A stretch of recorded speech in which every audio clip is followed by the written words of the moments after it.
Hello, everyone, and welcome to the Spurs Up Show, best Gamecocks podcast on the internet. Today is Monday, March the 1st, 2021. Folks, it is our state, baby. South Carolina taking both games from Clemson over the weekend. Saturday, 3-2 final in Greenville in 11 innings. And, of course, yesterday, 8-7 at Founders Park as the Gamecocks clinched the season series over the Clemson Tigers, guys. I'll give my takeaways, TSUS Series MVP, who's hot, who's not, talk about what's next. Really, we're going to spend all day today, guys, on a Monday celebrating two huge wins for Gamecocks baseball. South Carolina still undefeated on the season, and most importantly, capturing the best rivalry in all of college baseball in dramatic fashion. Of course, don't forget, we're also going to talk about men's basketball beating the Georgia Bulldogs. How about that? Gamecocks baseball and basketball winning on the same weekend, beating another rival in Georgia. I'll break down that game in its entirety. Also, news and notes. We've got your listener questions. And, of course, in fitting fashion, my oh my, we got a great conversation with former Gamecock slugger LB Dantzler as we talk about his career in Columbia, including the postseason, beating Clemson, of course. My oh my, how ironic. We'll talk about professional baseball as well. Much, much more to get into, guys. We got a fun one, and I mean a real fun one, here on a Monday, and it's all brought to you by our friends over at Upstate Movers Group. Guys, Upstate Movers Group, superior moving service. They bring care and attention other companies can't offer because they're just too busy maintaining trucks and profiting off of them instead of focusing on service. Guys, service is what separates Upstate Movers Group from the competition. They're not a trucking company, by the way. They're a moving services company, and they're also employee-owned co-op. Their movers are paid twice the industry average, and everyone on the crew is invested in your success. Guys, they have dedicated professional crew members, and they also offer black glove service. They offer end-to-end packing services, custom crating and packaging for special items, and cleaning services as well. They're founded by Greenville natives and University of South Carolina alumni, guys, so a Gamecock-owned small business. They also offer 20 years of project management moving experience, and they can offer logistics and solutions that traditional moving companies simply do not have the skills for. Guys, whether you're in the upstate or across the state of South Carolina, if you have any moving needs in 2021, be sure to check out our friends over at Upstate Movers Group. You can find them on social media at Upstate Movers Group. And of course, if you have any questions, go to their website, upstatemoversgroup.com. That's upstatemoversgroup.com. Be sure to check them out and tell them Chris from the Spurs Up Show sent you. Let's get it.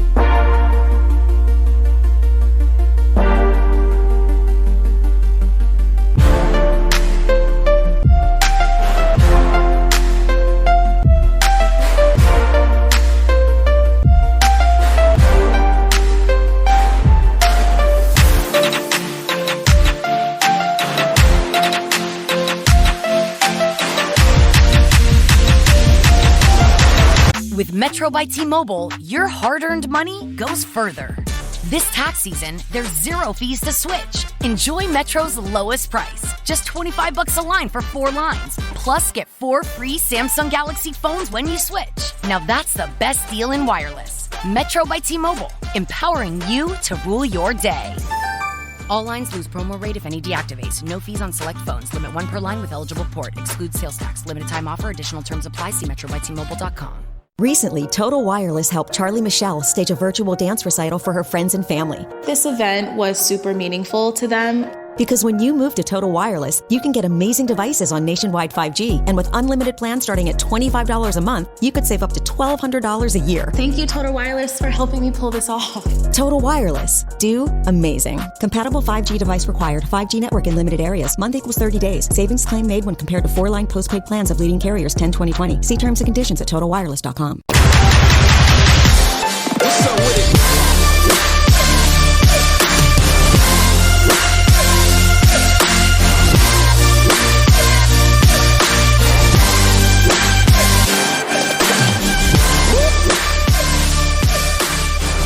You're as cold as ice.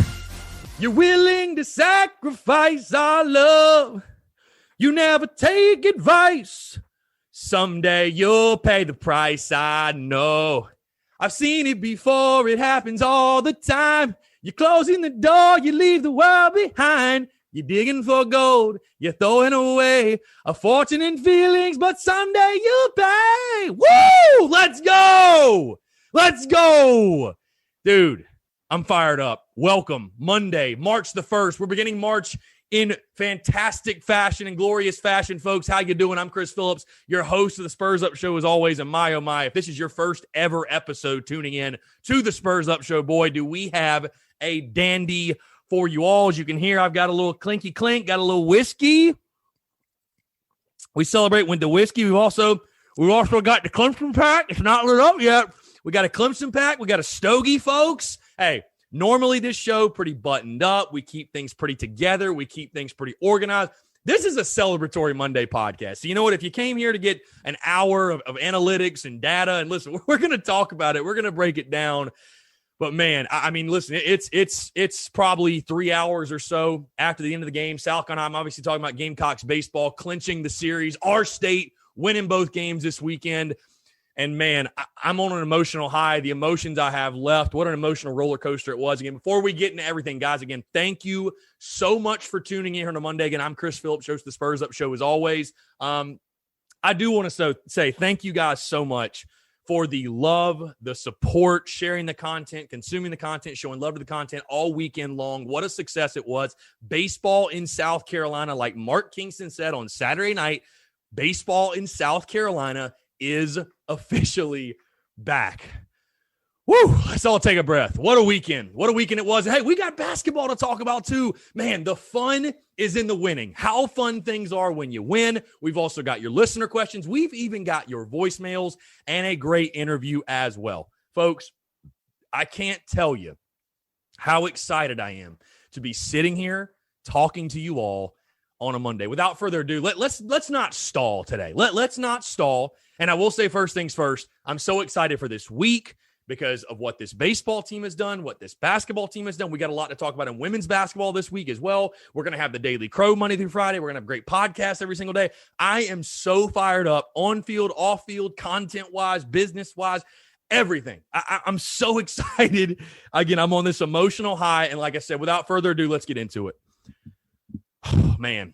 And I have my key takeaways listed, but I feel like, guys, I'm going to be a little bit all over the place. So if I am, I do apologize. Again, my brain is kind of scrambled eggs. I'll be honest with you, man. The best, I said this a lot last week, and I say it a lot, period. The best rivalry in college baseball. The best rivalry in college baseball. It's unmatched. The tradition, the history, the emotion, the intensity, the pure hate, and the respect on both sides. I will say that. What a weekend. I mean, what a weekend. I can't, like, I'm almost beyond words. I'm damn near speechless. Because I will say this, trying to take as much bias and emotion out of it as I can. I mean, just from a pure college baseball perspective, incredible. Absolutely incredible. There's no way any college baseball fan could sit there and watch that series this weekend, those two games, and say there's a better rivalry in college baseball. No one with a working, functioning brain could say that. It did not disappoint. It's crazy, guys, for it to be the last days of February. And what makes those games special, you're hanging on every single pitch. You can literally cut the tension with a knife. Saturday certainly provided you that in Greenville because you want to get off to a good start. You want to win that game one. I talked about how pivotal game one was. And then, of course, guys, yours truly being there, game two at Founders Park in front of a pretty damn good crowd. I will say that. I know it's COVID. Man, I can't even imagine what those two games would have been like with sold-out arenas, sold-out stadiums, whatever. But a pretty solid crowd, and the fans were very into it. And I laugh because it's so wild, guys, sitting in the park on Sunday afternoon. I was at, and the irony of this is just wild. We got LB Dantzler on the show today, and LB obviously had a walk-off against Clemson, right? 9 years ago in the 2012 regional, if you guys remember correctly. 2012 regional, LB had a walk-off against Clemson. And that game yesterday, it reminded me so much of that because I was actually at that game in 2012. I was in Founders Park for that game. It reminded me so much of that game in the sense of, dude, everything, like the weather. I mean, we had a beautiful day at Founders Park, mid-80s at first pitch, sunny all day. Like, this is a super regional, literally a super regional in February. That's the feel of this series. And I will say this. First things first, I will tip my cap to Clemson. I will tip my cap. The first game went kind of how I expected. I really thought game one, you got Farr versus Sharp. It's going to be a battle. They're going to throw their best guys out of the pen, of course. Both teams are going to battle. It's going to be a close game. But I said we were going to learn a lot about Clemson on Sunday and give them credit. They came out and they brought it to Carolina. Olenchuk gave them a fantastic start. They continue to fight, scratch, and claw. They continue to battle. That's a quality club in the orange and purple. I will tip my cap to them. But with that being said, it's our state. We own you. Cheers to that, friends. We own Clemson baseball. Win anyway. Find a way. Just like 2002. Just like 2010. Just like 2012. And you know what? Yesterday especially, it had that postseason feel to it. It really did. I mean, it felt like game 3 of the Supers. It felt like a postseason matchup. And you know what South Carolina does, especially to Clemson, in a postseason matchup? What they did on Saturday and Sunday. They come through in the clutch. No one with a working, functioning brain on this God-given planet yesterday, today, or tomorrow believes that the premier program for college baseball in this state is anywhere but Columbia, South Carolina. Bottom line. And that showed yet again this weekend. South Carolina baseball did what it does best against its hated rival. Let's dive into key takeaways. I could ramble all night. I'm really going to try to keep this thing together because we're going to talk all week, I feel like, about this. So let me actually get to my points here. And I'll actually say this, and I'll add one more thing. Because you know what? Was this weekend perfect? No, it was not. And a lot of deficiencies are masked, by the way, when you win. Like the games on Saturday and Sunday, those are great. Those are classics. Those are, people, I'm sure South Carolina fans are sitting here today. Oh, man, those were great games. Those are great games if you win them. If you lose and you're on the Clemson side, I can assure you they're not saying, oh, man, we'll get them next time. Those were just great baseball games. I promise you they're not saying that. It's much easier to look past deficiencies and issues and mistakes you made and opportunities you missed. It's much easier to look past that when you win. But I will say this. Is this a perfect team right now? No. Is there a lot to like about this team? Yes. But is this a perfect team? Absolutely not. I think on the pitching side of things, you still have questions in your bullpen as far as what roles guys are in and more consistency in the way you use guys. Hey, we saw the strikeouts on Saturday. We still saw some strikeouts on Sunday. But you know what this team, guys, you know what it's shown just through 2 weekends? I don't think it's too early to say this. You know what it's shown through 2 weekends? It's shown character. It's shown heart. It's shown grit. It's shown determination. It has shown win anyway. We're bringing it back. Win anyway. And my friends, that is something you can build a foundation off of. That is something you can build a foundation off of. That attitude and that culture and that character. Again, not a perfect team, but man, that's a great place to start when you're building a championship ball club. Because normally that's the toughest piece, right? Getting guys who know how to win and believing they can win and never giving up and fighting for each other and finding a way. Who gives a damn? Hey, you give up the runs, you do this, you fall behind. Find a way. No excuses. Win anyway. Find a way to win. Doesn't have to be pretty. Just find a way. And this team, just through 2 weekends, knows how to do that. First things first, guys, we got to talk about Andrew Eister. My God. I mean, he did it twice. He did it twice. The guy did it twice. I can't believe it. I still can't believe it. Andrew Eister did it twice, guys. I mean, Mark Kingston said it best in his postgame on Sunday. Divine intervention. And you know what? Sometimes, like Steve Spurrier used to say, God's smiling on the Gamecocks. You know what? Sometimes the base, and this is one of my favorite things, by the way. This is arguably my favorite thing about the sport of baseball because, guys, how can you not be romantic about baseball? How can you not? It's the greatest game on planet Earth. You can't convince me otherwise. And the great thing about baseball is and I'm paraphrasing, this is a quote from Nolan Ryan, I believe, every now and then, though, there comes a moment, there comes an opportunity where you need to and you have to reach deep down within and pull something out of you and prove something and take advantage of a moment and be the guy embracing the moment, coming up in the clutch to get that back-to-back nights. I thought to myself, there's no way he does it again. And it was like deja vu. Nobody, and I repeat, folks, nobody loves going backside. Nobody loves going oppo more than Andrew Eister. Ice, ice, baby. Go buy the t-shirts, tsus.store. Ice, ice, baby. Unbelievable. Great player, great hitter. Hey, big-time player, big-time hitter, and a big-time moment with a big-time result. That's all you can ask for, man. Guys go make plays. Players go make plays. Coaches coach. Players win games. That's another pure example, man. It's unbelievable. Again, I talked about the win anyway mentality. That's obviously got to be the takeaway from this weekend. It feels good to beat Clemson. Hell yeah. Dance on that grave. Talk your shit. Hey, normally, I'm humble. I'm pretty buttoned up. I'm together. Folks, as I take another sip of my cocktail. Tonight, today, this week, I feel like being ignorant. I feel like being ignorant. And if you don't know what I'm saying ignorant, but ignorant. I feel like being ignorant. It feels good. Damn, it feels good. Don't hide it, Gamecocks. It feels good.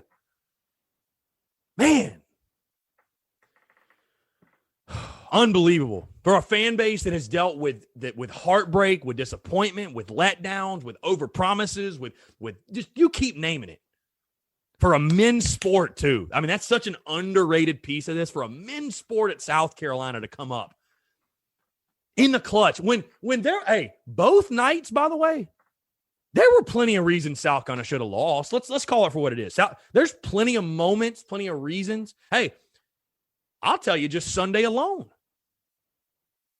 After you gave up the lead there, and I think the 7th, your boy was nervous.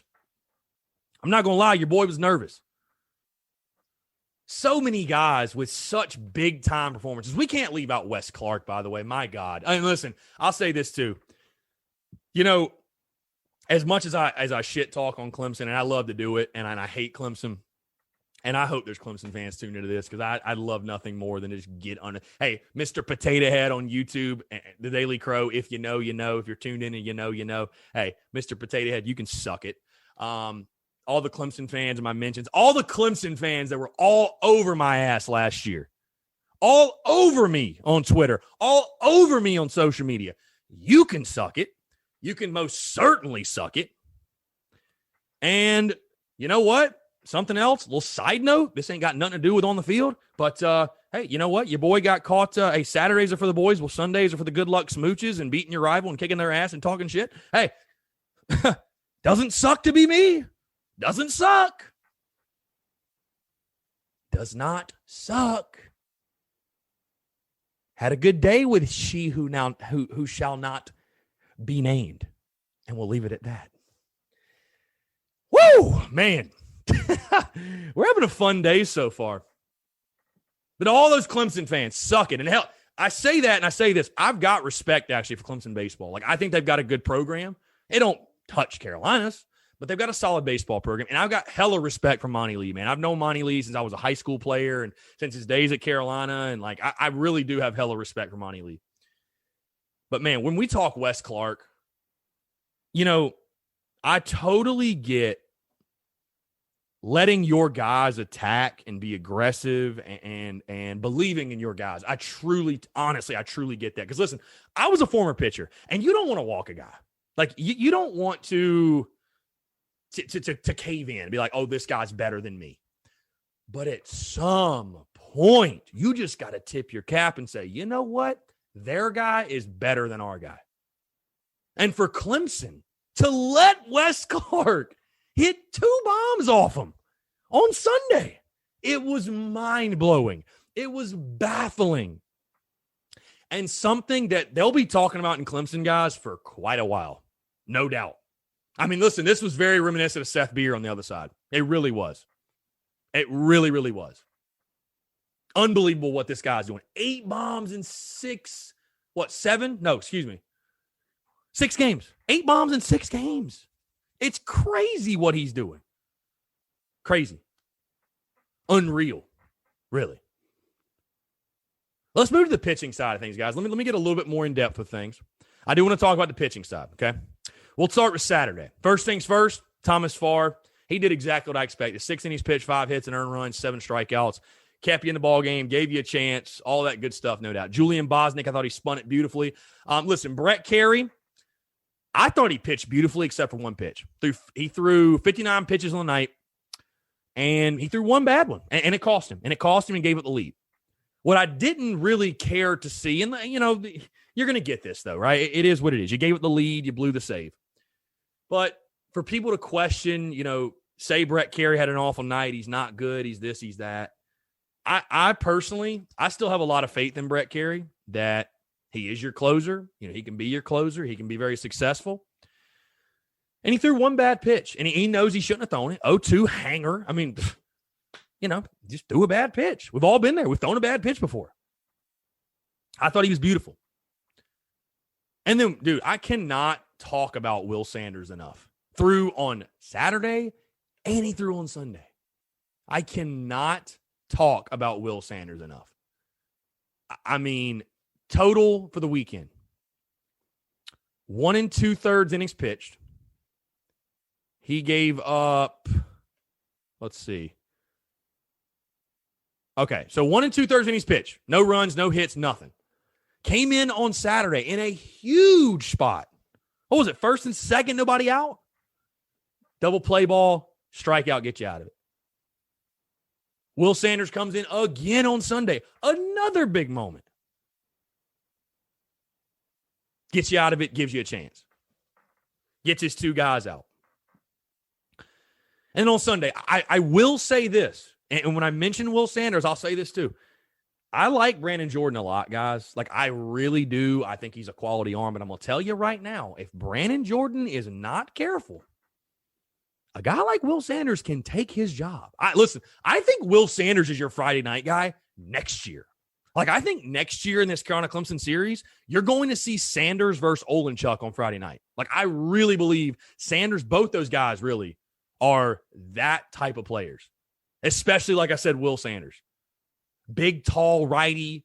I mean, he's throwing 95 miles an hour, guys, and he hasn't even touched the weight room. Imagine a year after old Billy getting under him, getting after him, getting him in the weight room, building some muscle on that big 6'6" frame. And again, I like Brandon Jordan. 4 innings pitched, 3 hits, 2 runs, 2 earned, 4 walks, 8 strikeouts. You look at that stat line, and it wasn't terrible, but I'll say this. There were, in my personal opinion, there were way too many instances of falling behind hitters. I think he needs to do a better job at getting ahead of hitters. If he does that, he's golden. But getting ahead of hitters, because he threw 83 pitches in 4 innings. But also just, I mean, dude, there were so many high-stress pitches, high-stress innings. Every inning for Brandon Jordan was high-stress, it felt like. I mean, there were runners on every inning. And again, I like Brandon Jordan. And that outing Sunday, it felt very on brand for him. And I said that on social media. A guy that just it doesn't matter what type of stuff he has. He's a bulldog. He's going to go out there, battle his ass off for you. No questions asked. He's going to battle his ass off. He's going to give you everything he's got and leave it all on the field. But the problem is he's becoming on brand in the sense of he's on brand, having to battle out of jams all the time, having to escape constantly. And again, I don't think he's thrown his best ball this season, no question. I still believe in the guy. I think it's way too early to make the switch. But what you fear is that you're going to keep having these on-brand, quote-unquote, performances, and the dam at some point is going to break, and he's not going to be able to get out of jams. It's like a bend but don't break defense. That's kind of how I view Brandon Jordan. Like, you're making a living. You're giving up a lot of yards, and you're just tightening it up in the 20s, and you're holding on for dear life. Tough to make a living that way because at some point the dam will break, right? So, again, I'm not saying that Brandon Jordan should be replaced in the starting rotation. I'm not saying that he's not a quality pitcher. I still feel very good about him. But you have a great problem, and it's not a problem. It's a great thing to have. You got hella depth, and you got a lot of guys that can throw really, really good innings for you. And again, I look at a guy like Will Sanders. You see what he did against Tuesday against Winthrop. You see what he did Saturday. You see what he did Sunday. Hell, the staff likes him.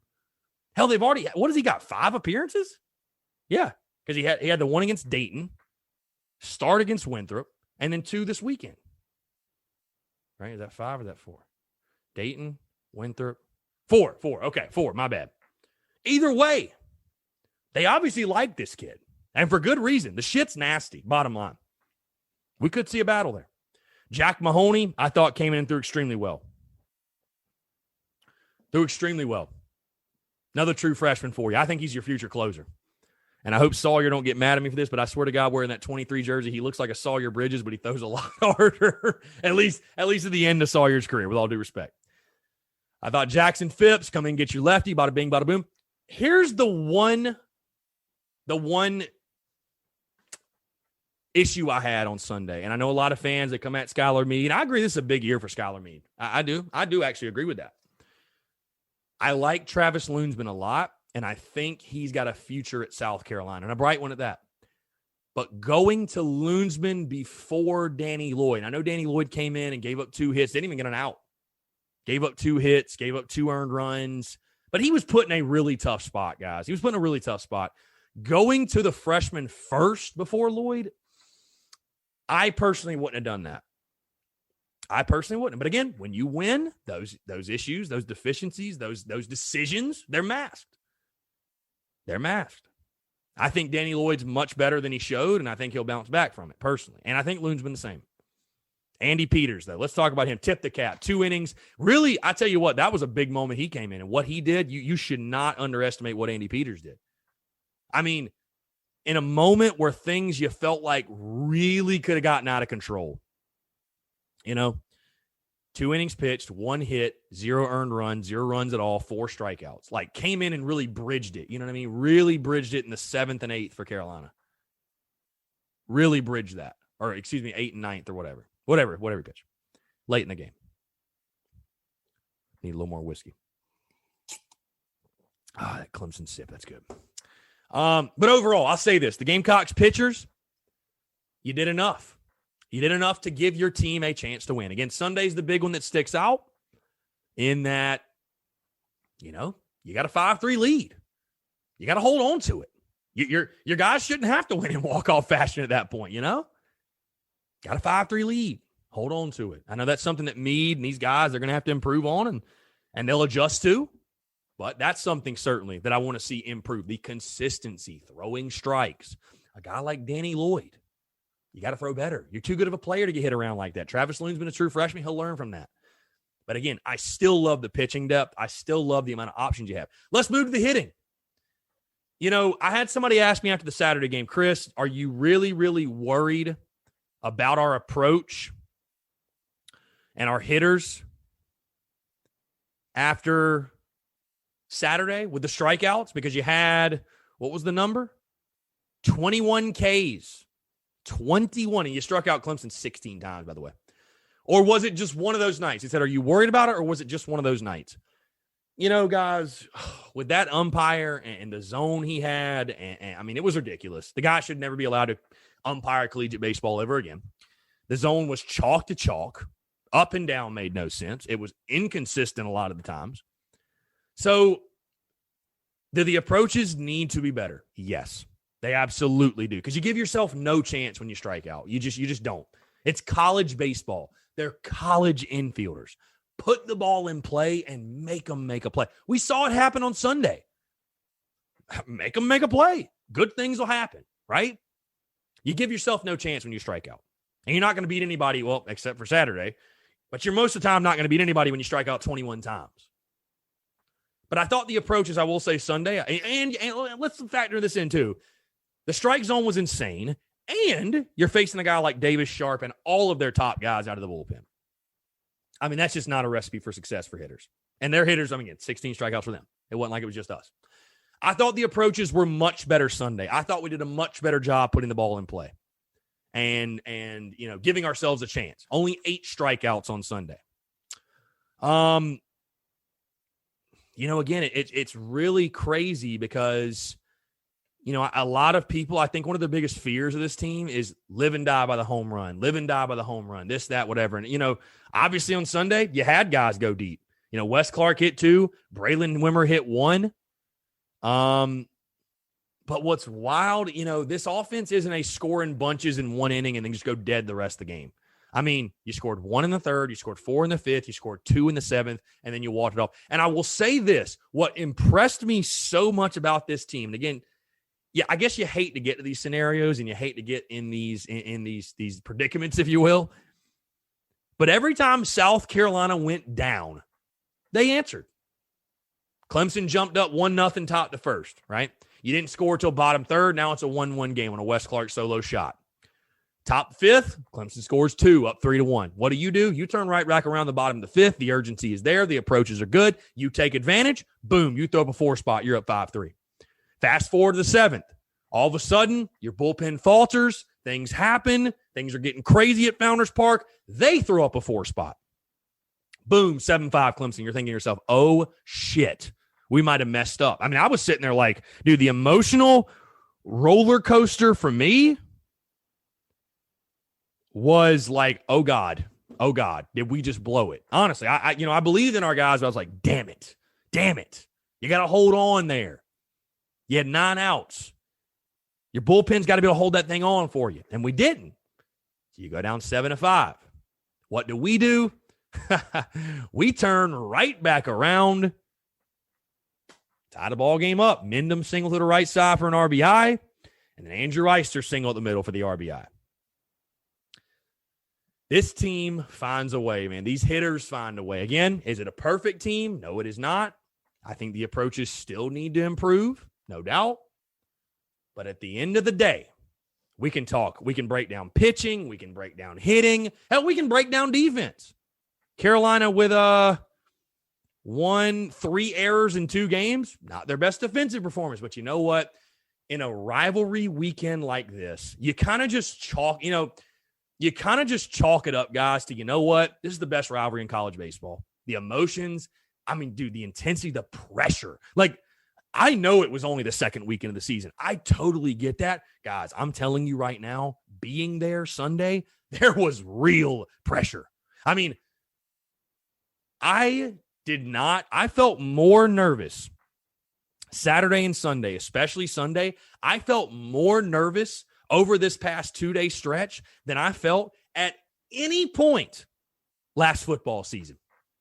Believe it or not, I felt 100 times more nervous. It's this rivalry, man. It's what's on the line. It's the bragging rights. It's what's at stake. It's claiming stake to our state, the best college baseball program in the state of South Carolina, reminding people that it is, because it already is. We know it is. But there was real pressure. And again, you chalk up some of that to that, the errors, the crazy plays. Like, South Carolina tied that game up 7-7. I turned around to the guys behind me. I was just like, this is the stupidest, craziest, most beautiful game on this planet. I mean, it just makes no sense. Sunday defied logic in ways. It really did. It was insane. But at the end of the day, we can look at stats and break them all down, pitching, hitting, defense, all that. At the end of the day, though, win anyway. The mentality, the character, the culture, finding a way to win. Finding a way. Just find a way. And this team did that. Again, 3-2 on Saturday and 11, 8-7 on Sunday. And the Gamecocks clinched the series over the Clemson Tigers. And now we can laugh. Hold on. We can laugh our asses off till May 11th, baby. We're going to whoop that ass again. With the Clemson pack on the lips. And again, the whiskey sip just to top it off.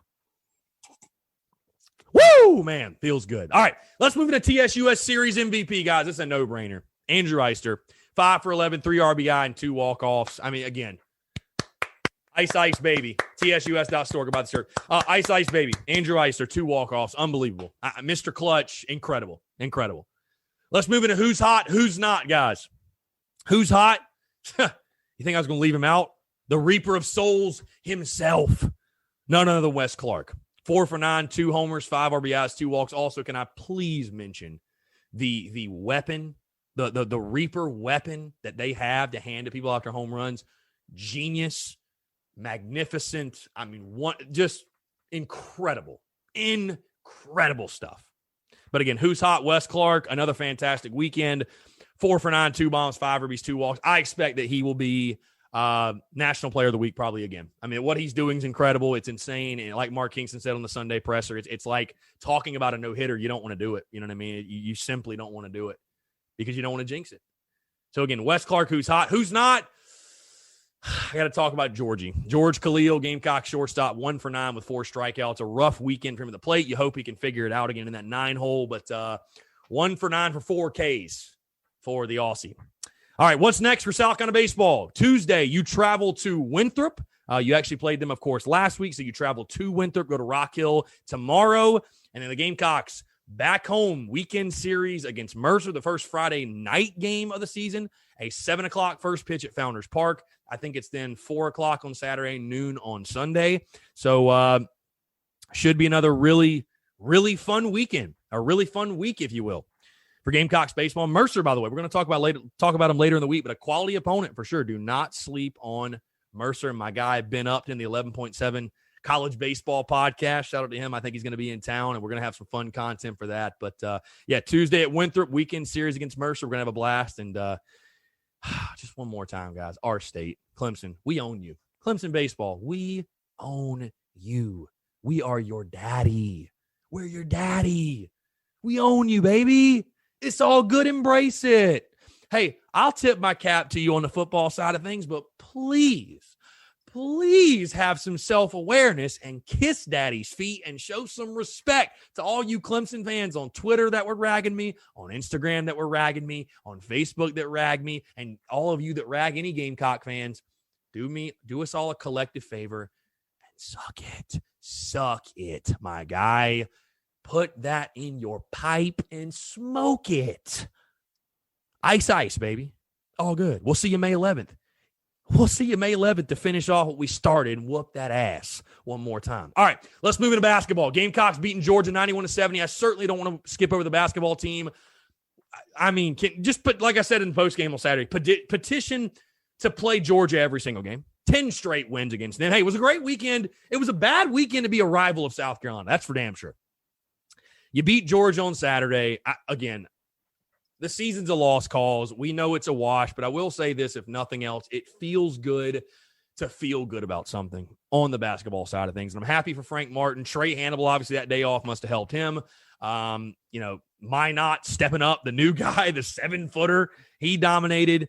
Jermaine Kuznar, my goodness, that's the Jermaine Kuznar we expect to see all season long. Again, I'm not going to spend tons of time on basketball because I think we all agree that, again, the season is what it is, and the tournament will start, and we'll kind of go through it and whatever, and what does this really mean in the long run? I don't know. You play Arkansas tomorrow. I mean, I highly doubt that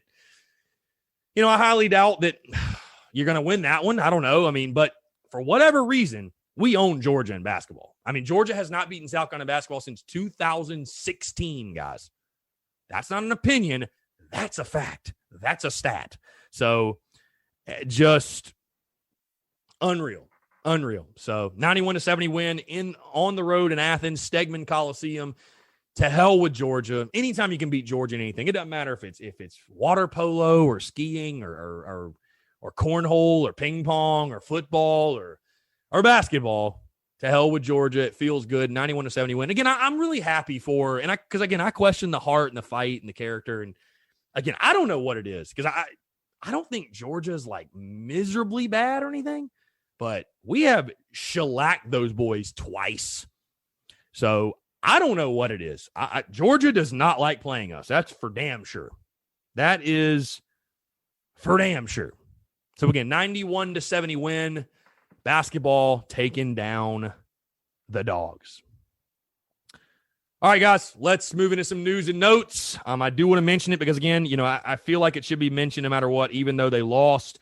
I want to give a shout out to women's basketball. It's a tough game. You lose to Texas A&M, and obviously the regular season title goes to the Aggies. But, I mean, listen, man, a great season. I still feel good about Dawn Staley, that crew. I got no issues with Dawn. Just, A&M's a really good team. Let's give credit to the Aggies. So, give credit to them. Again, women's basketball, the SEC women's tournament starting this week. We'll have full coverage of it, by the way, on the Spurs Up Show.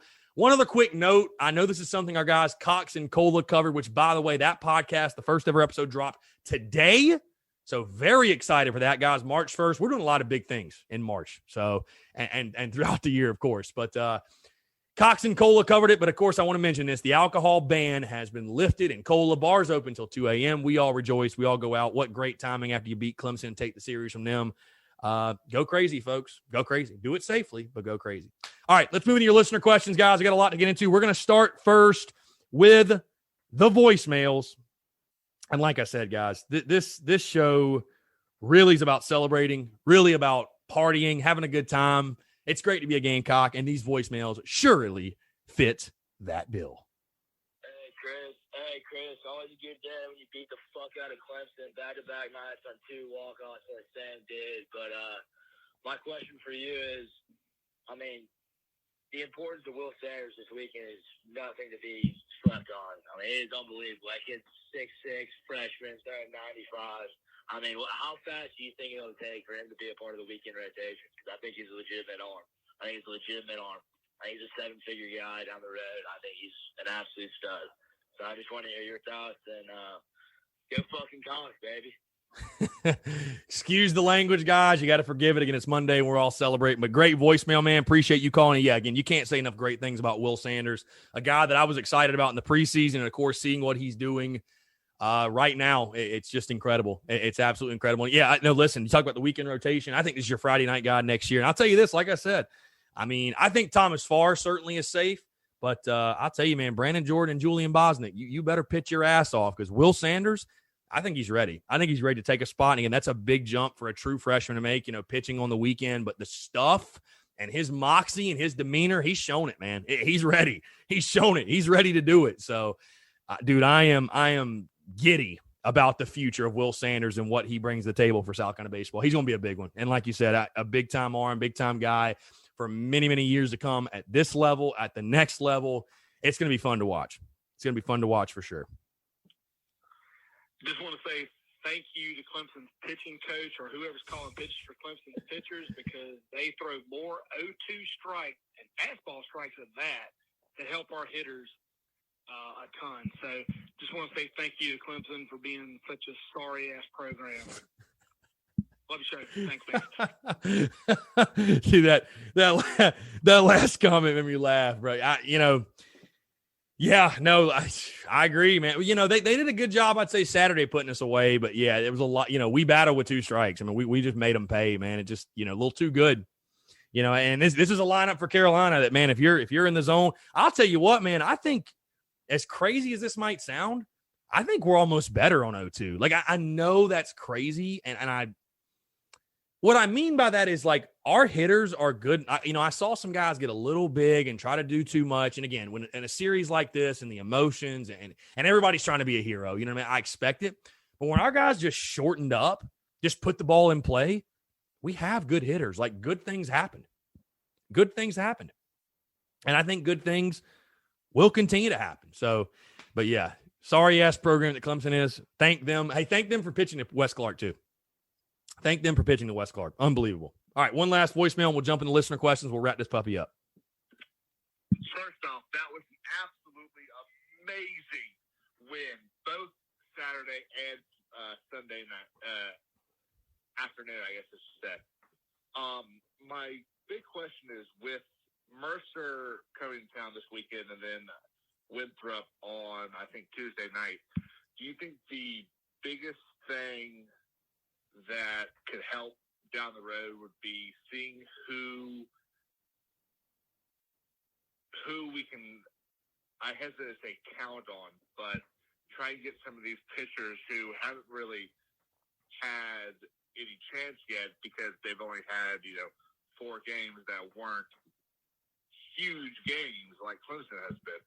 So do you think it'll be important for Skylar Meade to get some new young arms and then maybe throw in like Coyne, who a couple years ago struggled really early on and then seemed to settle down last season before the season got canceled? And then do you think that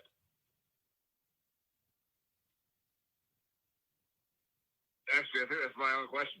What do you think the pitching situation needs to be going forward with having so many young pitchers that I feel like haven't had the opportunity to get their feet wet yet? Thanks. All right, good stuff. Appreciate the voicemail. Yeah, so I mean, listen, I think you go into a midweek game and you don't ever want to say like, oh, we're just gonna beat the hell out of them. We can just throw whoever. Like, give respect to Winthrop. You always respect your opponent. But yeah, I think certainly ideally you like to go into a game like that. And Sanders threw so much for you. I don't think he'll start. I think a guy maybe like a Mahoney or a Jackson Phipps probably will get the start for you there. But yeah, I mean, I'd certainly like to see Parker Coyne. I'd like to see Cam Tringali. I'd like to see CJ Wines. There's other guys that haven't thrown yet that I certainly would like to see. But, I had somebody else ask me that. It's like, Chris, why is Parker Coyne not out there? Why is Cam? Like, where are these guys at? And guys, I really think it just simply comes down to they like these young arms more. And I mean, that's not a bad thing. Like I said, like you're just bringing in really talented guys. It's just like any other sport. We see it in basketball. We see it in football, certainly, that like you bring in true freshmen and they're just really, really good. And you got to give them opportunities. You got to give them chances. They're really good players. So, I mean, I want to see Tringali. I want to see Coyne, these other guys, but like they feel good about Phipps. They feel good about Mahoney. They feel good about Sanders. And like, can you really blame them? You know what I mean? If those guys are ready and available, why would you not throw them? Why would you not throw them at that point? So, but I would like to see other guys. Certainly, I'd like to see other guys. And I think they'll do that if they have the opportunity. But again, it'll be interesting to see how, how Meade and how Kingston, how those guys handle that. So, all right, let's move to your listener questions, guys. William Dennis. Wes Clark is the best player in the country. He's certainly swinging it like it. Austin G _45. Awesome win. How do we feel about Brandon Jordan in the starting rotation? Yay or nay? I still like him there. But again, I say this. If he continues to struggle, you got a guy in a Will Sanders that could go out there and do it for you. I mean, bottom line, so you got to produce. You're the Saturday starter. You got to produce. And only going 4 innings. He's gone back-to-back weekends, only going 4 innings. If he only goes 4 innings against Mercer, I think you really got to start asking the question of, what? Maybe we move Bosnick to Saturday and we put a guy like Sanders on a Sunday. I mean, I don't know. You know what I mean? So we'll see. I think it'll play itself out, but I still like Brandon Jordan. I'm certainly not giving up on Brandon Jordan. He battled his ass off, and he's got to get better. He knows that. We all know that, but I still do like Jordan. But, hey, you got competition. Iron sharpens iron. That's a great thing for you. GamecockSports.watch. Who's the next baseball game? Tuesday at Winthrop. Tomorrow at Winthrop. Jordan Portillo 93. He did it again. Eister Clark 2021. Yes, sir. Krusty Andy, speculate on Wes Clark's diet. Souls, sharks, and fire. Certainly souls. I can't speak to the other two, but this man devours souls. Another soul was claimed on Sunday, for sure. JK Gill 34. Here it is. I understand we have some dudes with cannons, but it's weird we haven't seen Tringali. I agree. I'm surprised we haven't seen Cam. I really am. But, again, competition. You got a lot of talented guys, and I mean, I can't blame them. You know what I mean? I simply can't blame them. So, Sladen Jack, sad for the Lady Gamecocks, but they will honestly win the SEC tourney. Again, I have no worries. I feel really good about Dawn Staley and that crew and what she's got going on. So I feel really good. I feel really good about it. Let's see. We might have some more questions on Facebook. I will check real quick. I want to give Facebook. We didn't have any on Twitter. I want to give Facebook its just due. Let's see. All right, let's see. We got three comments. Scott Dunnigan, this team has fight, and I think they hate Clemson as much as we do. Peyton Lebwell, I think we have a real shot at being a regional host. Hey, it's very possible, very possible. And then Ben Tanner says, who is this guy? And it's a screenshot of me on TV. I was spotted. I was spotted again with she who shall not be named. But, yeah, it was a Very interesting. Great seats, by the way. Shout out my guy that got me those seats. You know who you are. Unbelievable. Unbelievable seats. Unbelievable spot to take in a great baseball game in South Carolina. We own this state. Our state, baby. Let's go. What a weekend. All right. Without further ado, hey, don't go anywhere. We got a great conversation, great interview with former Gamecock slugger LB Dantzler, a guy who knows a thing or two about beating the Clemson Tigers and winning a lot of baseball games. He sat down with me in a chat last week, and you guys are going to hear it today. Really fantastic stuff, guys. Again, I want to say before we get out of here on a Monday, thank you so much for the love, support. Unbelievable over the weekend. Baseball's back in South Carolina. And again, I know not everyone's a big baseball person, and I know football moves the needle, but certainly it's what winning can do, but it's just so great to see people interacting and excited and jumping on board with the baseball content, with the baseball team and what this program, what Coach Kingston's been building. And again, guys, I want to say thank you, selfishly from the bottom of my heart, from the content side of things. It was incredible all weekend. All the videos, all the comments, all the banter, all the interaction, the Daily Crow, all the pregame, the postgame, all that stuff. An extremely successful weekend. So again, guys, thank you so much. Have a fantastic Monday. Don't go anywhere. Sit tight and enjoy this interview with former Gamecock slugger LB Dantzler. All right, joining us today on the Spurs Up Show is a man that played for Gamecocks baseball from 2012 to 2013. During his South Carolina career, he hit .289 with 25 home runs, 101 RBIs. In 2012, he was named to the NCAA All-Regional team and helped lead South Carolina back to the 2012 College World Series and the College World Series final as well. He was named a captain in 2013 for the Gamecocks and was drafted in the 2013 MLB draft in the 14th round by the Toronto Blue Jays. He had a minor league career that spanned from 2013 to 2016. Guys, very pleased to be joined by former Gamecock slugger LB Dantzler. LB, appreciate you taking the time, man. It's a pleasure to have you on. Thanks so much for doing this. Yeah, absolutely. Thanks for having me. I'm excited. Absolutely. So let's go back, LB. Let's actually start on a different note, because most guys, I ask them about their path and, getting to South Carolina, which I do want to dive into that. But something that sticks out to me about you and your career at South Carolina, your name is LB. It stands for Little Brad. I don't think many people know that or remember that. Again, I don't know why that just I think I just remember watching a game and the announcers were talking about it. So I think people are curious. How did you get the name? How did it go from Little Brad to LB? Or how did you get the name overall? I'm really curious about the story. Yeah. So that's, my dad's name's Brad. He actually, he played ball at University of Florida back in the early 80s. And for as long as I can remember, my parents actually have a picture of me. My mom was pregnant with me and holding up a sign saying LB. So they decided that was going to be my name, and I guess I've just never quite grown out of it yet. So, hey, not a bad guy to model yourself after your pops, who sounds like was a successful SEC ball player. I'm curious. So you started out. You're from Winter Haven, Florida, by the way. People didn't pick up on that. And you went the junior college route, which again, I think is great. You're seeing, I think, I don't know if there was a stigma around it for a while, but I think back to 2010, 11, and even 12 when you were there. And South Carolina's had a lot of success with junior college guys. I mean, a lot of success, and a lot of teams had too. And I think it's a great way for guys to go to the next level, develop their skills, and kind of go through that recruiting process again and work on things. And maybe if they want to go to the draft, they can do that. Obviously, you already know this, but you went to, I think it was Manatee, Sarasota. Is that what the name of the school was? Yeah. And you guys had you had a lot of success individually. You guys had a lot of success. Went to the 2010 NJCAA World Series. But just talk about your recruitment out of high school and what made you decide to go the junior college route. Yeah. So for me, I guess it wasn't really a decision as much as it was kind of my only option, So in high school, I was never the fastest, didn't have the best arm. I just was kind of serviceable defensively and could hit a little bit. So I didn't get heavily recruited. A lot of my friends, and I think on our high school team, 8 or 9 of them went on to either get drafted or play some form of college ball. I had a buddy that went to Florida, a few that went to UCF, one to Notre Dame. So I honestly was not super excited to go to junior college, but if I wanted to keep playing ball, that was what it was. In Manatee. So it was Manatee Community College, and they became the State College of Florida. Those were, it was one of the best junior colleges in the state. So I had a couple of junior colleges I was looking at, but I thought that would provide the best opportunity to go play at the next level. And like I mentioned, my dad played ball at Florida. So my biggest goal was how do I get to the SEC? What do I need to do to get there? And really after Florida, I had a camp at Florida my senior year going into my senior year of high school.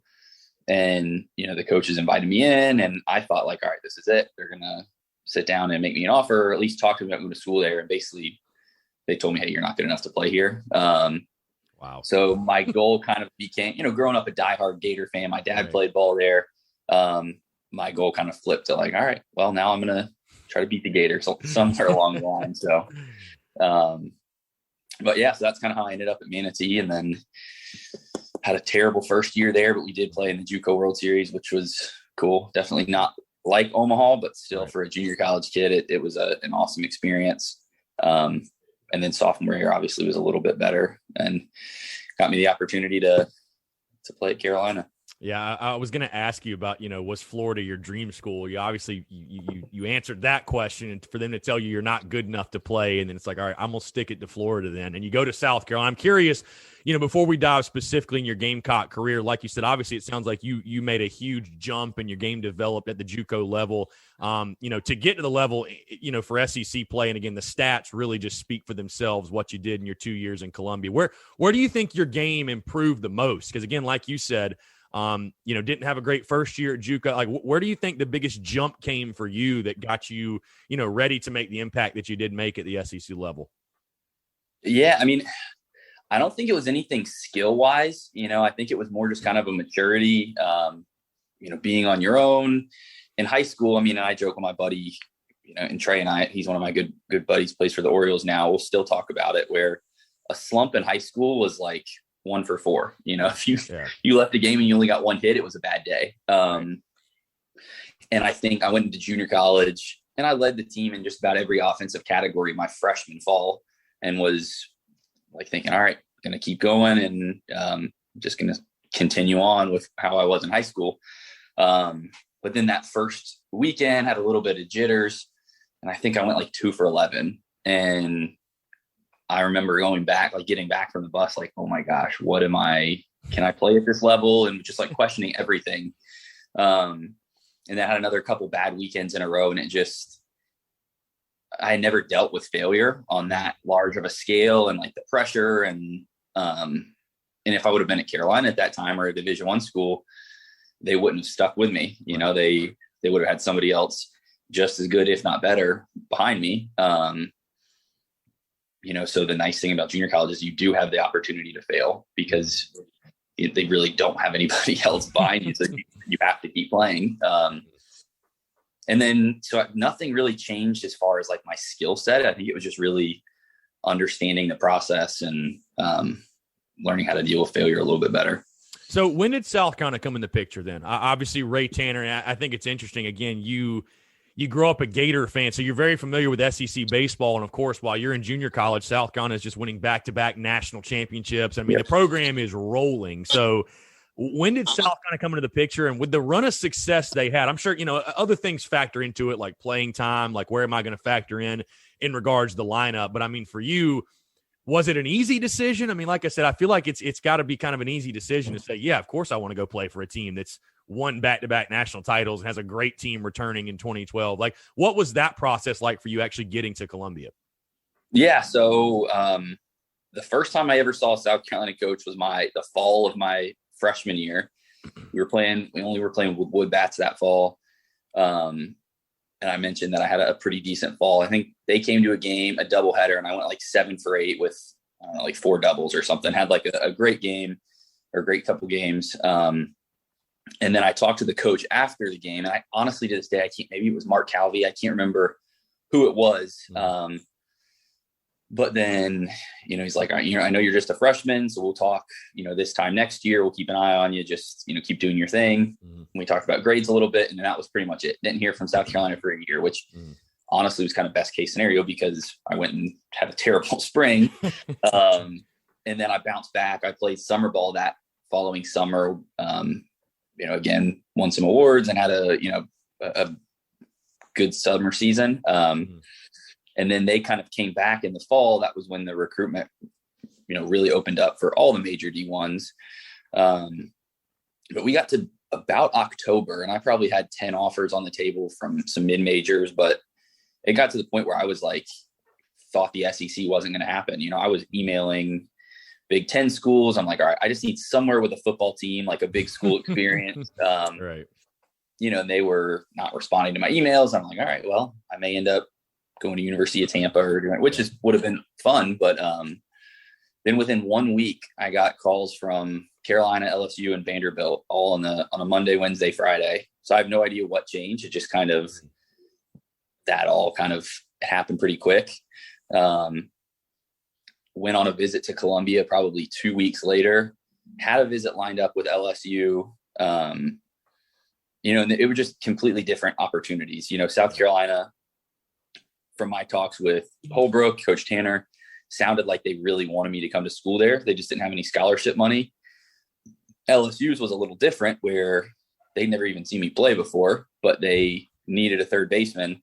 So they said they had scholarship money saved, but they wanted to see me play. And I was like, well, that's, you can get paid, but then if you come for a weekend and a lot of pressure, a bad weekend, then so those were the two that I really considered. And Vanderbilt was kind of just a feeler call. It was like, hey, we'll touch base in the spring. But after my weekend in Columbia, whether I was on scholarship or not, I talked to my parents, and we pretty much just said, hey, this is where I'm supposed to be. And you're right. A big factor was, knowing that Adrian Morales was in his senior year and that third base was going to be open up, because I tell kids all the time, you have to be strategic. If you're coming in and Christian Walker's a freshman first baseman, not a very smart play to go to Carolina at that point. Yeah. So if you want to play first base, that is. Yeah, exactly. Yeah, for sure. So you get on campus, like you said, so you make the right decision, I would say, in the long run. It's you take a look at the stats. I mean, you hit 262. You started every single game, by the way. So like you said, very strategic for you. Like you said, Adrian Morales is gone. Gamecocks need a third baseman. Insert you in the lineup. And again, a very respectable first year, 262, 10 home runs, 48 RBIs. And of course, we'll get to the postseason stuff in just a second. But was there a welcome to the SEC moment for you? But it sounds like your game was ready for that level. But I'm just curious because, again, going to that level and playing the teams you guys play weekend after weekend after weekend, like you mentioned, the Vanderbilts, the Floridas, the LSUs. And then I'll ask you, how crazy was it? What was that moment like for you when you took on the Gators? I feel like that had to be a really special weekend for you. Yeah, it was. So as far as like a welcome to the SEC, I think it was really the fall was the most intimidating. You come in and like, I'm used to having, 10 to 12 fans and mostly parents at like junior college games. Till we have 1,000 people at some of our practices. So they do a nice job of kind of slowly acclimating you to what opening day is going to be like. So I don't have like a specific moment that I remember other than. And I will say, to your point, I mean, you really weren't going to see better competition than you faced in practice. I mean, again, a team that had won back-to-back national titles that still had guys like you're mentioning, like Michael Roth and Matt Price and all these other guys. You're not going to see better competition than that, weekend after weekend. Yeah, and that's I think the way the schedule even, playing the non-conference, first couple weekends. I guess this year it's only one weekend, but. Right. We had 7 or 8 games under our belt before we took on Clemson. And, then you get a taste of a little bit better pitching and the game goes a little bit faster. But at that point, if you're comfortable, it's not as big of an adjustment. So that was cool. I mean, the Florida weekend, that was definitely, I want to say we opened SEC play with them, or maybe they were second. I can't remember if we either opened with Kentucky and got swept, which was awesome. Or we played, I don't know. I'm getting one of those two confused. Maybe we opened with Kentucky, got swept, and then Florida came in and we lost 2 out of 3. You guys opened on the road at Kentucky and got swept. You're right. And then the next weekend was Florida and you guys lost 2 out of 3. So an interesting start to the season. That's for damn sure. Yeah. So that was, I had an at bat against Florida. And by that point too, so I had so much confidence after the fall and then the 9 scrimmages we had before the season. I was, swinging really well and really had no doubts about anything. Opening weekend did okay. I think I got 4 or 5 hits, hit a homer, and then the next weekend really didn't play very well. I think we played Elon and I struggled a little bit. Clemson, same deal. I was still getting hits and hit a couple homers, but it was my confidence. I kind of started losing that a little bit early on. So the numbers are respectable, but I was definitely and still am disappointed with kind of how I played individually that year. Obviously super excited how much the team accomplished and what we were able to do. But yeah, so I went into the Florida weekend and Hudson Randall was their ace that year. And I remember that was probably the first time I was like, man, these guys are good. Yeah. And I had 3-2, 2 outs, bases loaded, tie game. It was my first at bat of the night. And I swung at a 3-2 fastball that was about at my eyes, just like completely. And then I went 0 for my next 8. So I was 0 for 9 against Florida going into my last at bat. And then I hit a home run that didn't in extra innings, but it didn't matter. They scored 2 in the top of the 11th. And I hit a solo home run but we still ended up losing. So It was, a good learning experience for sure. Did not go how I anticipated it. My career against Florida ended up not being very, statistically very good, both from a win-loss perspective, in individual statistics, but we did beat them in Omaha. So that helped a little bit. Yeah, that makes up for it. LB, I want to switch gears a little bit because you are the sole person that pioneered the Fear the Fish movement. And you saw guys throwing up the fish. Yeah. And we heard the stories about, there was merchandise. It really took over. And I think one of the reasons it did, again, you can attest to this, it's like those great teams, those 10 and 11 and great teams all throughout sport, they have things they kind of cling to, you know what I mean? Whether it was the spirit stick in 10 or I don't know, really in 2011, just being better than everybody else. I don't know. They probably had stuff in the locker room too, but you guys had Fear the Fish. And just talk about, again, a rough start to the year. You guys go on a tear. Kind of give fans, again, we've heard this story before, but I'd love to just hear it from your perspective. How did that all start, and why do you think that caught fire the way it did? Yeah, as far as catching fire, I don't really know. Honestly, there were literally T-shirts all over the place. I remember that vividly. Yeah, we had we were playing Auburn. It was a road trip, and honestly, I kind of did it as a joke. So Tanner English was be my roommate on the road.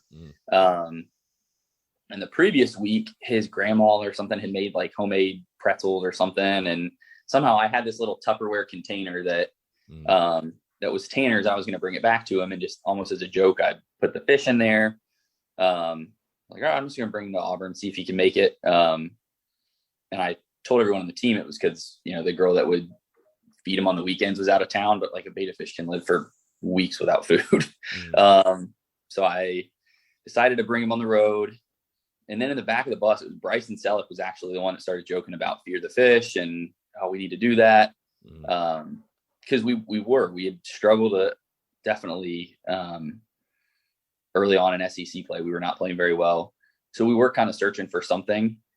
It was definitely not my intention that Fear the Fish would be anything. It was just kind of a joke. But Selleck brought that, so right before the Friday night game, I threw on the way out the hotel, I threw my hat on top of the in the the little Tupperware thing that he was in, snapped a picture of it, tweeted it out, said Fear the Fish.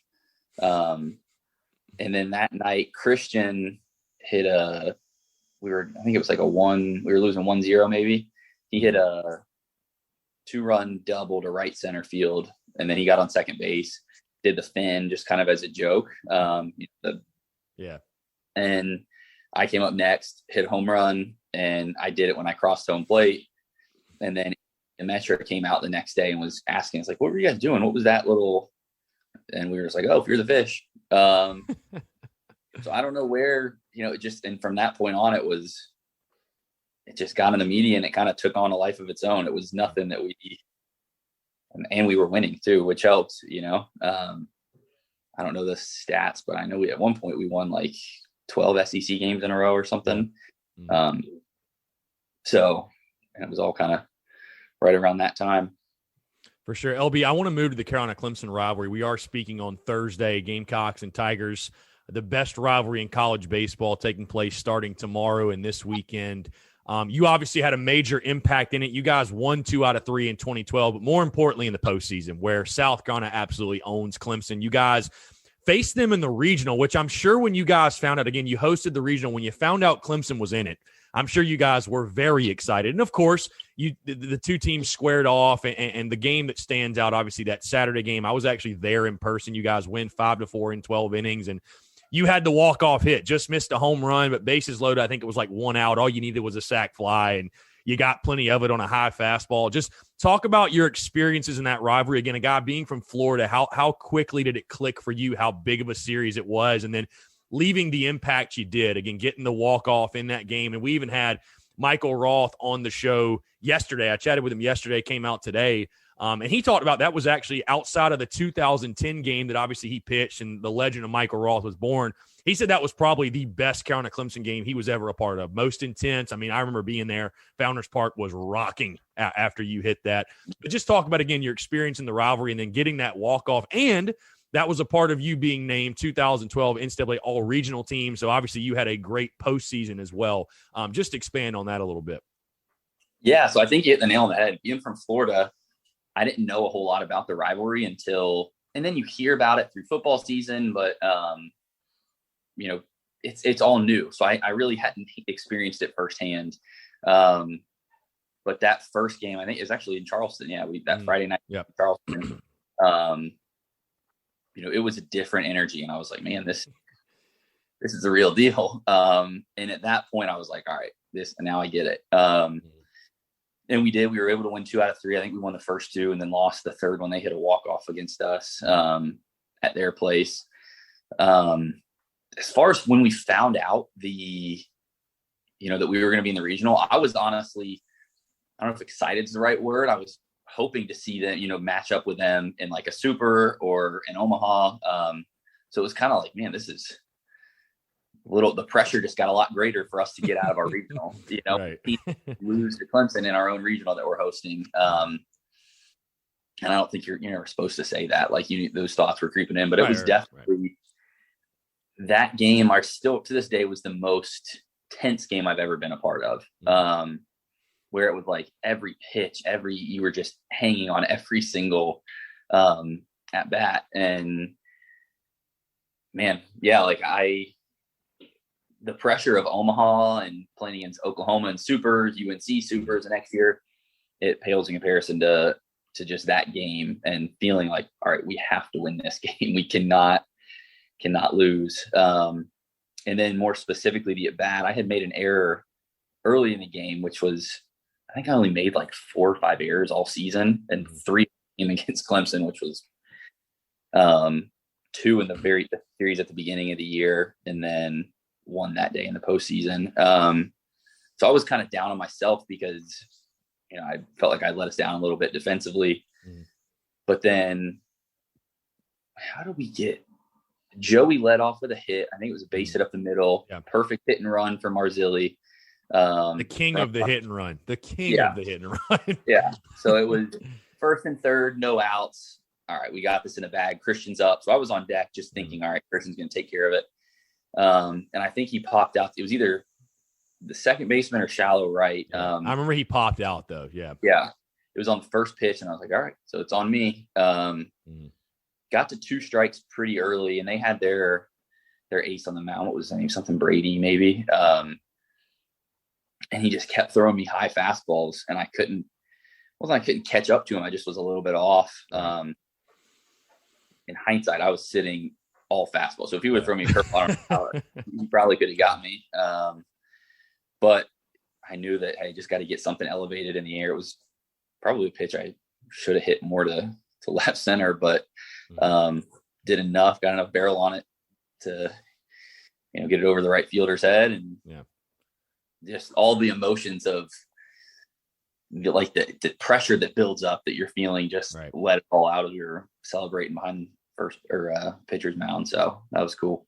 Yeah, and I still think back to that hit, which it is funny. You watch the at bat, and it's kind of like one of those. It's kind of on the outer half, and you sort of like reach out, snap the bat, and just flick the wrist. And, you knew what you needed to do. You knew the approach. Sack fly wins us the game. And the picture, obviously, of Joey running home with his hand up. I mean, that was just a great moment. I mean, that was a great moment. And then after that, I feel like, it was a close game again Sunday.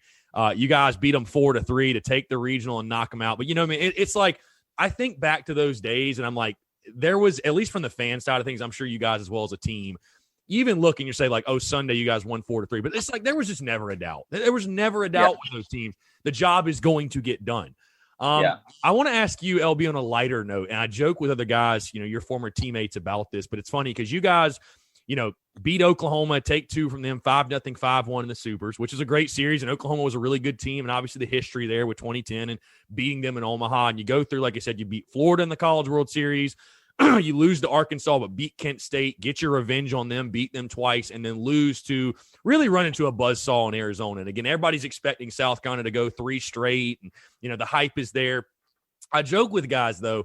I feel like you're like on the forgotten team. It's so funny. Like, people don't talk about 2012. There's not highlights on YouTube of 2012. Like, just because you guys didn't win the whole thing. And, I joke around with, that team in the upstate, that'd be Clemson's greatest season ever to go there and lose. But because you're coming off back-to-back national titles and you go there and you don't win, it's like people say, oh, remember when South Carolina won back-to-back titles? It's like, dude, they almost won 3 in a row. Like, put some respect on the 2012 team. Isn't that like, I think it's so funny how like people they just completely forget that because you guys didn't win the whole thing.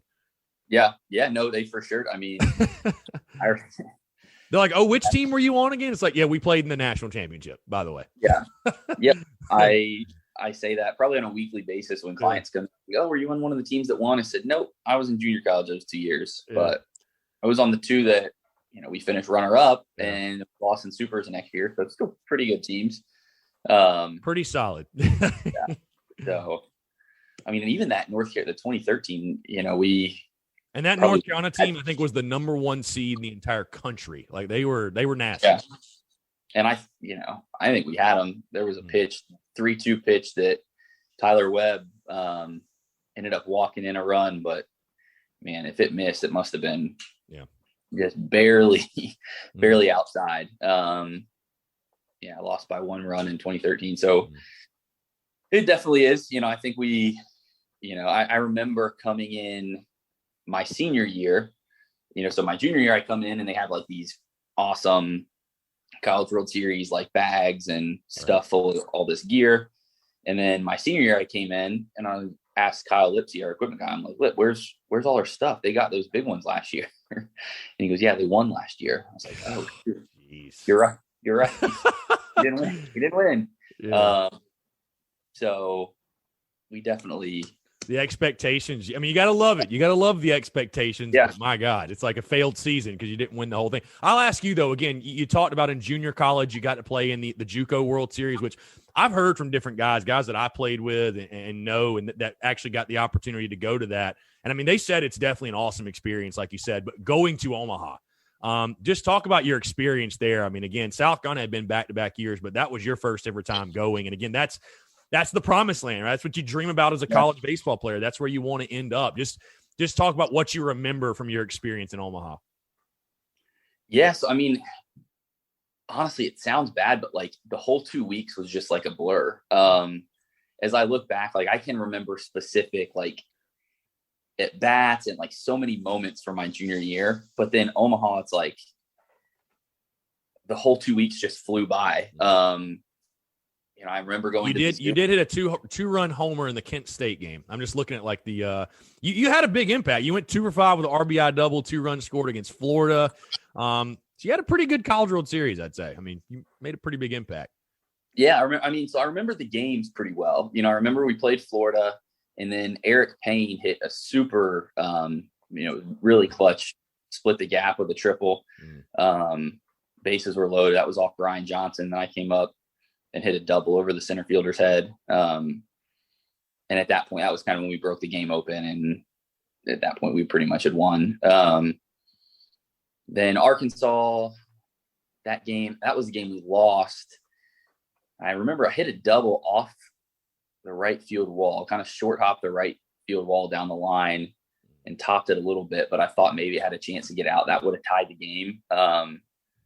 but it ended up not. So I was on second. Connor Bright came in and pinch ran for me. And so that was the end of that game. Kent State, I remember the home run. We had taken BP there a good bit. So I do remember getting to like practice on the field and hearing how big it was, how hard it was. And we still had, pretty impressive BP with guys putting it out pretty much all over the yard. I remember that. At one point, the fire alarm in the hotel went off.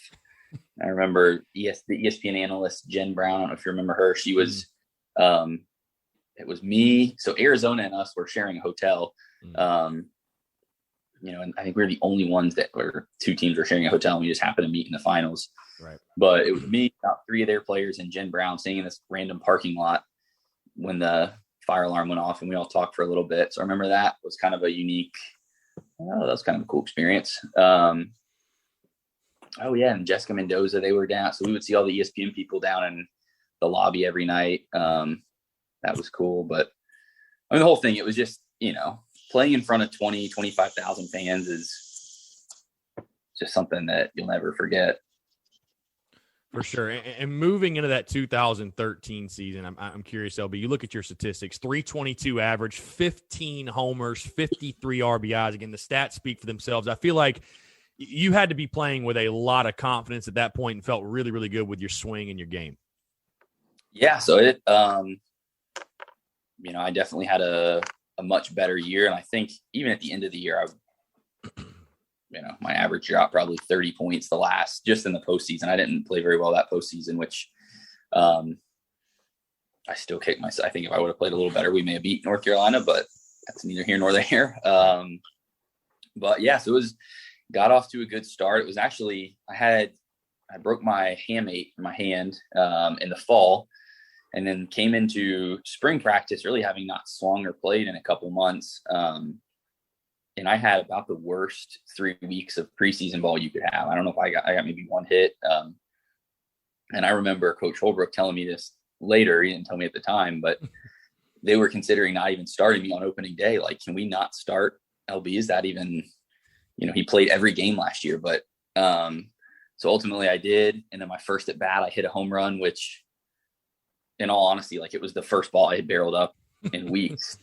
And I remember around on the bases like, well, that felt good. Let's do more of that. And then I think it just was kind of one of those things that gave me a little bit of confidence, and had a good couple first weekend, that was against Liberty. And then I forget who we played second, but they came in, I had another good series, and just kind of kept building and building. And, you look up and, I had some impressive numbers. We were winning some games, and it was just a good season. So, but yeah, that was kind of how it got started. And I just was fortunate to kind of keep the momentum going.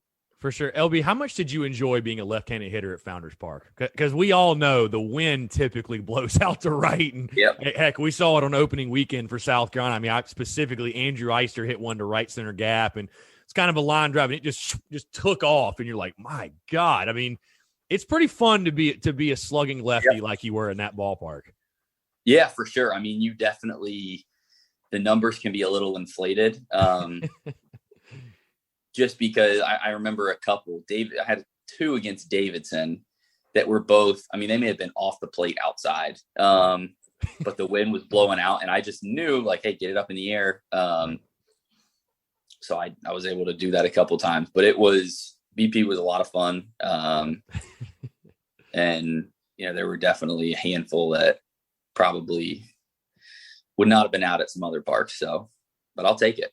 Yeah, hey, you'll take it. They all count in the scorebook the same way. Backtracking a little bit, LB, you mentioned Coach Holbrook and was fortunate enough to talk to him and get his perspective, but I'm curious to hear your thoughts on it. After 2012, Ray Tanner decides to step down, retire, move into a different role as the athletic director, and Chad Holbrook takes over as the head coach in 2013. Were you surprised when Coach Tanner made that decision? And I guess, what was the season like under Holbrook? Again, most guys, really everybody I've talked to has nothing but, glowing reviews to say about Coach Holbrook. And again, this wasn't just some random guy coming in from somewhere else. He had been there on 10 and 11, and he basically built those teams, helped recruit those players. So I think the transition was pretty seamless. But I guess going through that, was it anything you thought about, or I mean, were you surprised at kind of how everything went down?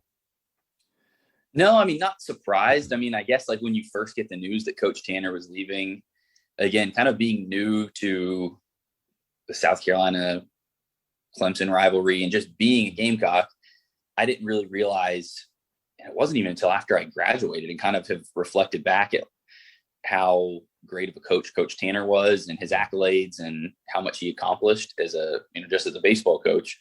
So for me, it was just at that time, I was like, oh, my coach is, he's taking the athletic director job. Didn't feel like a huge deal as much as it probably was. And then, Coach Holbrook was definitely the natural. I think we all just kind of assumed that was how it was going to play out. Because we knew, and you kind of heard rumors that like Coach Tanner was thinking about that, was grooming Holbrook to take over. So it wasn't a big surprise. And I think what gets lost is, we lost a lot of talent, having Christian and Evan on the offensive side of the ball, guys that had been to 3 College World Series in a row, started every game, at least not every game, but, had been consistent starters for a couple years.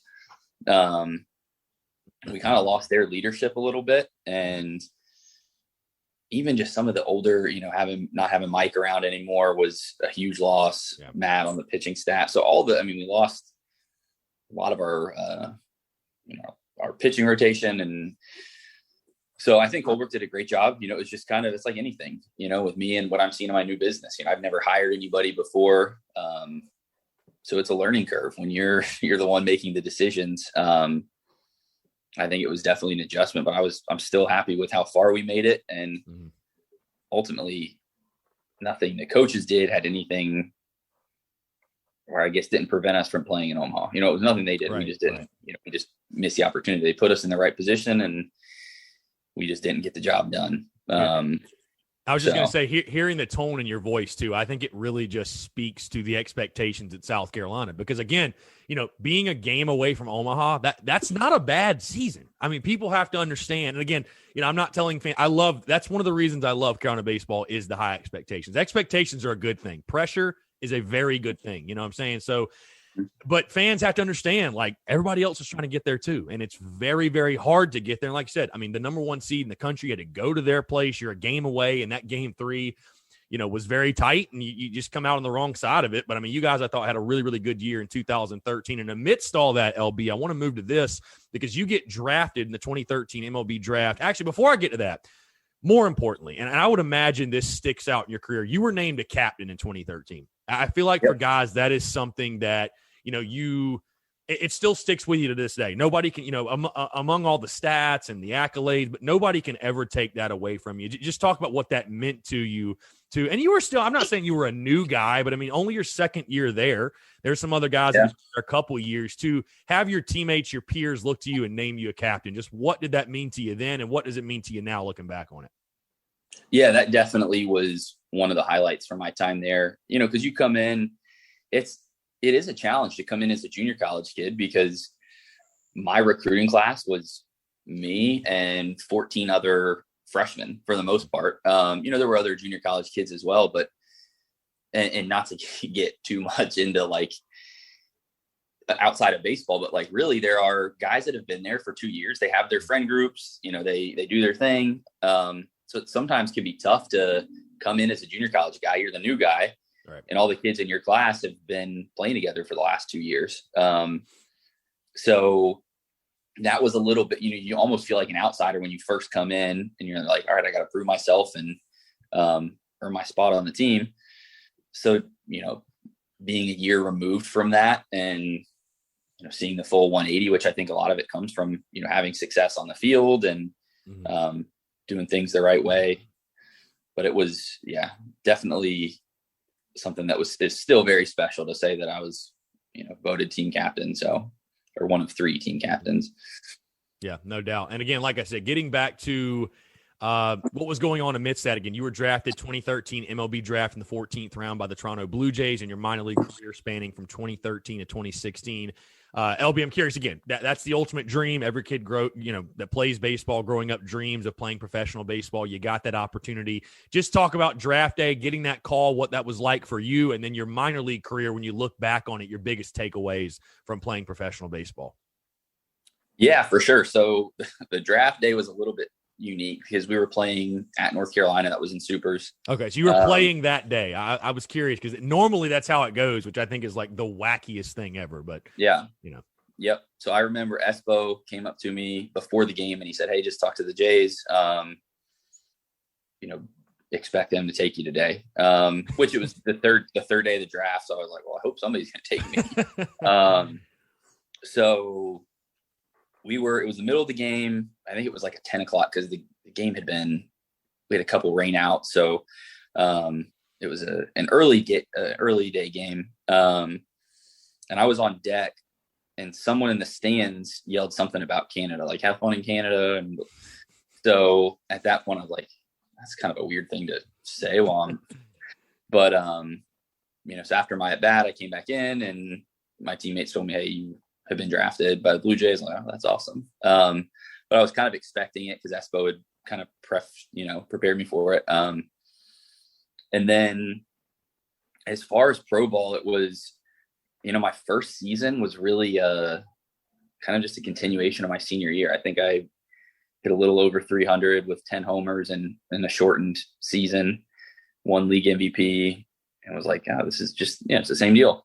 Just keep doing what you're doing." And I remember, I think one of my biggest takeaways was I was still naive to all the politics of pro ball. The business. I remember, like towards the end of our season in Vancouver, so Vancouver's where I got sent to.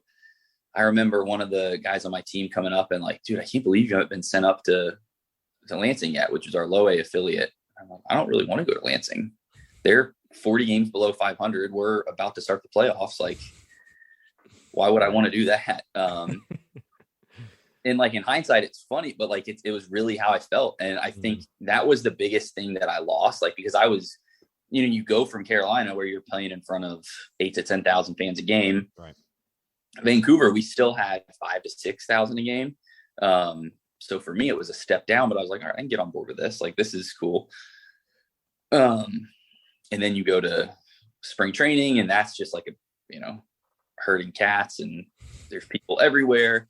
Right. And you kind of realize how many people you're playing with that are trying to accomplish the same thing. So that was the first time that I kind of saw that. And I think I kind of played into other people's expectations of me a little bit too much. I did hit 10 home runs in half of a season. And I played first base. So I think in my head, I was supposed to be this power hitting first baseman. Right. But then you're in BP groups with the AA, AAA guys that are first basemen, and they're hitting balls a mile. Like their BP is so much more impressive. They just are bigger, stronger. And then I think in my second year, I battled some injuries, but I really fell into the trap of trying to do that, thinking, all right, if I'm going to play, I need to hit 30 homers this year. And, like you kind of alluded to, and it's different, hitting 15 minutes could save you 15% or more. Is that Shakespeare? Nope, it's Geico. Yeah, that's Shakespeare from one of his unpublished works. Oh, it be not for awakening. Nay, giveth thou the berries. For 15 minutes could save you 15% or more. No, it's from Geico, because they help save people money. Well, I hate to break it to you, but Geico got it from Shakespeare. Geico. 15 minutes could save you 15% or more. Carolina, you can hit balls 380 and still squeak a home run out. In a lot of parks, it's going to be a double. So I just tried to do too much that second year. And I've thought about it a little bit too, and maybe it's just an excuse to make me feel better. But I think that as I kind of got on this accelerated path where that first year kind of got the attention of everybody in the organization. I remember in spring training being, there was this award ceremony and I was up on the stage for like everything. So it was almost like, all right, this guy's fast tracked to the big leagues. then you have a down year and it's like, all right, we're done. No, he wasn't as good as we thought. Whereas the guys that I played with in Vancouver that had a rough first year, they, you know, didn't do great, but they just got a little bit better every year. Kind of all of a sudden you look up and they've slid all the way to AAA and they're right on the verge of the big leagues, where for me it was, you know, I started every game my second year, didn't play very well. I think I still hit like 240 something but I only had 6 homers and like 300 and something at bats. So it was definitely a down year. And then I was pretty much never a starter from that point on. So if I could have done it over again, I would have tried to play more outfield. Sorry, I don't know if. Oh, you're good. No, you're good. Cool. Somebody just called my phone. I would have tried to play more outfield and, you know, focus more on being a doubles guy and RBI guy instead of home runs. For sure. Like you said, it's cutthroat. It's cutthroat for sure. LB, this has been a lot of fun, man. I'm going to get you out of here. Last thing, though, before I let you go, again, from Fear the Fish to the NCAA regionals in 2012 to going to Omaha to your last season in 2013, being named the captain, all the highlights we talked about. When you look back on your South Carolina career, favorite memory, something that sticks out, whether it be on field, off field with Coach Tanner, it can be something funny. Is there one thing from your time in Columbia, maybe something fans don't even know about that sticks out? And again, I'm sure there's plenty off field that will keep behind closed doors. Yeah. But is there any what sticks out to you about your time in Columbia? Man, I'm, you know, so much. I'm just so grateful for, you know, as far as like a specific memory, not a whole lot. I mean, I don't know. It just all comes flooding back. I remember moving in vividly, just like, this is it. This is going to be the next phase of my career. Am I going to be able to make the team? Am I going to start? You know, through the fall. I think the on-field memory that we didn't really talk about that probably, you know, people ask me like, what's your most vivid memory of, you know, being at Carolina?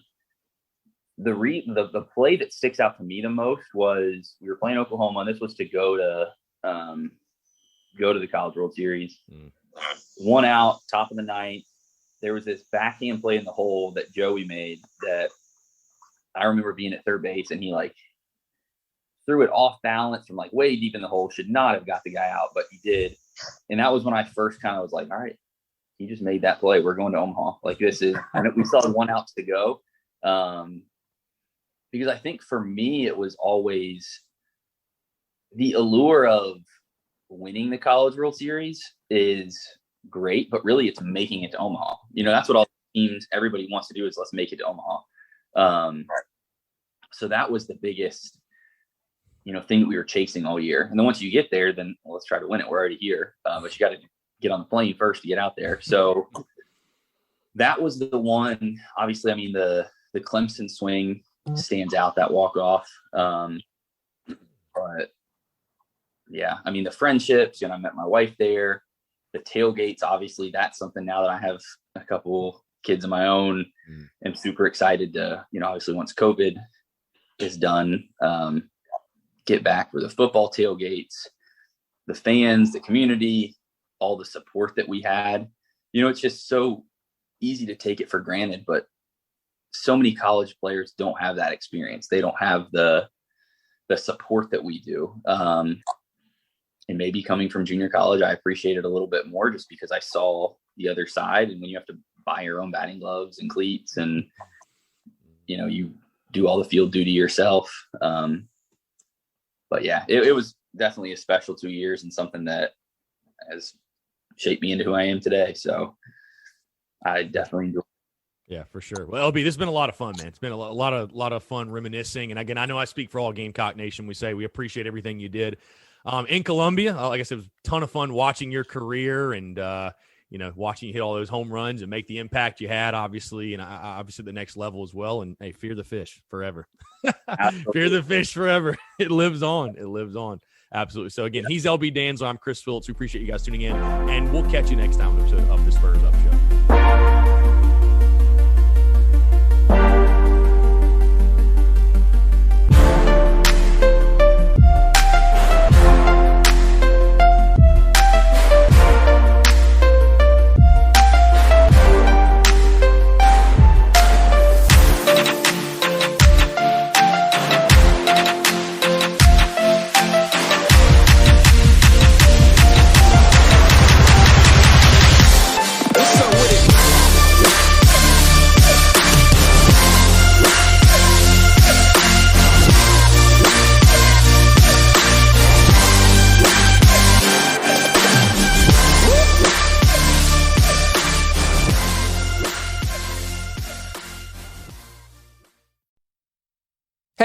I'm Andy.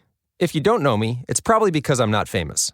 But I did start a men's grooming company called Harry's. The idea for Harry's came out of a frustrating experience I had buying razor blades. Most brands were overpriced, overdesigned, and out of touch. At Harry's, our approach is simple. Here's our secret. We make sharp, durable blades and sell them at honest prices for as low as $2 each. We care about quality so much that we do some crazy things, like buy a world-class German blade factory. Obsessing over every detail means we're confident in offering a 100% quality guarantee. Millions of guys have already made the switch to Harry's, so thank you if you're one of them. And if you're not, we hope you give us a try with this special offer. Get a Harry starter set with a 5-blade razor, weighted handle, shave gel, and a travel cover, all for just $3 plus free shipping. Just go to harrys.com and enter 1331 at checkout. That's harrys.com, code 1331. Enjoy!